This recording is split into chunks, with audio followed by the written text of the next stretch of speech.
Assalamualaikum warahmatullahi wabarakatuh. Perkenalkan,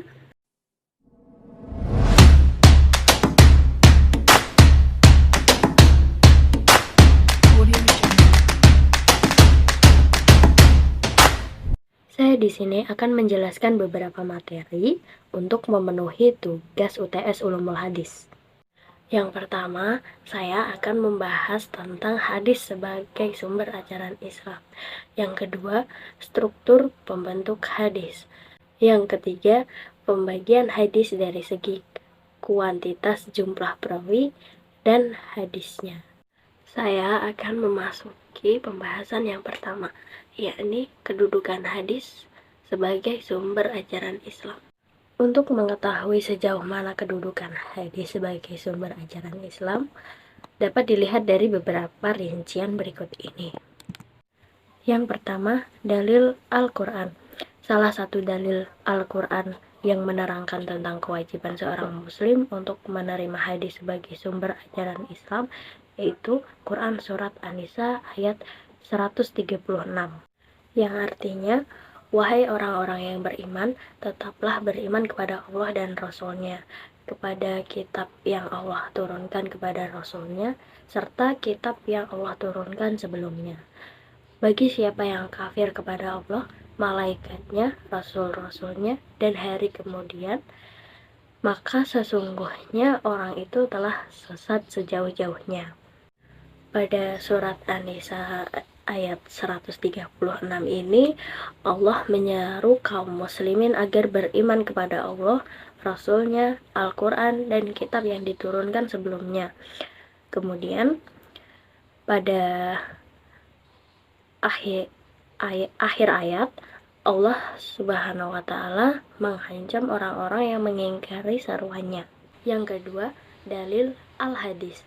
Dalam salah satu sabda Rasulullah berkenaan dengan kewajiban menjadikan hadis sebagai sumber ajaran dan pedoman hidup, di samping Al-Quran sebagai utamanya adalah dalam sabda beliau yang artinya, "Aku tinggalkan 2 pusaka untukmu sekalian, dan kalian tidak akan tersesat selama-lamanya, selama kalian selalu berpegang teguh terhadap keduanya, yaitu kitab Allah dan sunnah Rasulnya." Hadis riwayat Hakim. Yang ketiga, kesepakatan ijma. Para ulama telah sepakat untuk menjadikan hadis sebagai salah satu sumber ajaran Islam, karena sesuai dengan perintah Allah dan Rasul-Nya.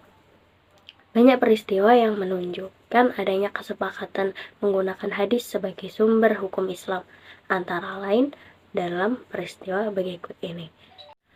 Contoh peristiwanya yakni 1. Ketika Abu Bakar dibaiat menjadi khalifah, ia pernah berkata, "Saya tidak meninggalkan sedikit pun sesuatu yang diamalkan oleh Rasulullah. Sesungguhnya saya takut tersesat bila meninggalkan perintahnya." Yang kedua, saat Umar berada di depan Hajar Aswad, ia berkata, "Saya tahu bahwa engkau adalah batu. Seandainya saya tidak melihat Rasulullah menciummu, saya tidak akan menciummu." Yang keempat, sesuai petunjuk akal. Kerasulan Nabi Muhammad telah diakui oleh umatnya. Dalam mengemban misinya, beliau kadang menyampaikan apa yang diterima dari Allah, namun tidak jarang juga beliau menawarkan hasil ijtihad terhadap suatu masalah tanpa bimbingan wahyu dari Allah. Dan hasil ijtihad beliau ini tetap berlaku sampai nas dan menaskan. Jadi Rasulullah sendiri adalah seorang mujtahid pertama, dan hasil ijtihad sendiri dijadikan sebagai pedoman hidup. Selain itu, logika kepercayaan terhadap Muhammad SAW sebagai Rasul itu mengharuskan umatnya untuk patuh terhadap segala ketentuan yang beliau sampaikan.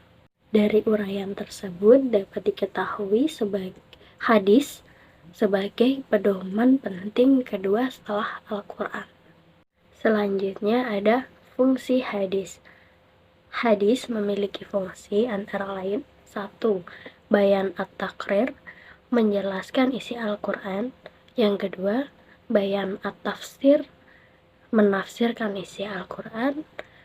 Bayan at-tashri, memberi kepastian hukum Islam yang tidak ada di dalam Al-Quran. Yang keempat, bayan nas, menggantikan ketentuan yang terdahulu.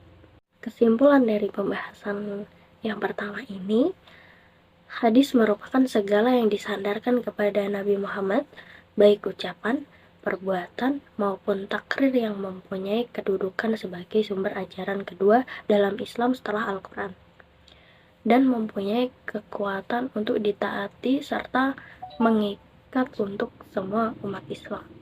Selanjutnya, kita masuk ke pembahasan yang kedua, yakni struktur pembentuk hadis yang berisi sanad, matan, dan muharrij. Pengertian sanad. Sanad menurut bahasa artinya sandaran, sedangkan menurut istilah silsilah orang yang meriwayatkan hadis yang sampai pada matan hadis. Selanjutnya, pengertian matan. Matan diambil dari bahasa Arab yang artinya punggung, jalan, atau tanah yang keras dan tinggi. Sedangkan matan menurut istilah adalah bunyi atau kalimat yang terdapat dalam hadis yang menjadi isi riwayat atau materi dari hadis, yang biasanya di tengah-tengah hadis. Selanjutnya, pengertian muharrij. Muharrij adalah rawi terakhir yang menuliskan riwayat yang ia dapat dalam sebuah catatan atau karya pribadinya. Seperti biasanya di belakang itu hadis riwayat Bukhari atau hadis riwayat Muslim gitu. Selanjutnya, gelar keahlian dalam bidang hadis. Yang pertama, Amir al-Mu'minin. Para khalifah diberi gelar tersebut karena mendapat jawaban Nabi atas pertanyaan sahabat mengenai siapakah yang dikatakan khalifah. Yang kedua, Al-Hakim. Al-Hakim adalah gelar bagi para pakar hadis yang menguasai seluruh permasalahan hadis, baik matan maupun sanad dan hal ihwal perawi hadis. Yang ketiga, Al-Hujjah. Gelar tersebut diberikan kepada pakar hadis yang kemampuan hafalan dijadikan hujah dan referensi para penghafal lain.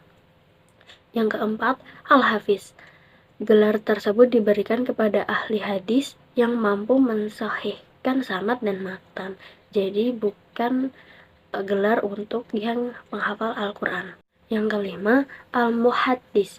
Menurut At-Taj As-Subki, ialah orang yang banyak mengetahui sanad, i'lat, nama periwayat hadis baik petinggi dan yang rendah.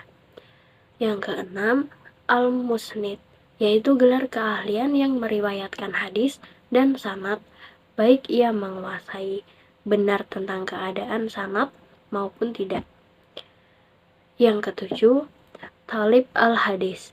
Gelar tersebut adalah gelar yang terendah di antara sekian gelar di atas. Kesimpulan dari pembahasan yang tadi, terdapat beberapa perbedaan antara sanad, matan, dan muharrij. Sanad memiliki arti rantai penutur, matan memiliki arti redaksi hadis, sedangkan muharrij memiliki arti rawi. Selanjutnya, kita memasuki pembahasan yang ketiga, yakni pembagian hadis dari segi kuantitas, jumlah perawi, dan hadisnya. Yang pertama, hadis yang ditolak. Alasan hadis yang ditolak. Alasan suatu hadis ditolak adalah karena sanadnya yang tidak bersambung kepada Nabi Muhammad. Sebab lain yaitu perawi yang bermasalah, tidak sahih, dan tidak memenuhi syarat perawi yang ditentukan. Seperti halnya perawi yang dhaif, maka hadis yang tidak dapat menjadikan panutan. Yang ketiga, berdasarkan kualitasnya.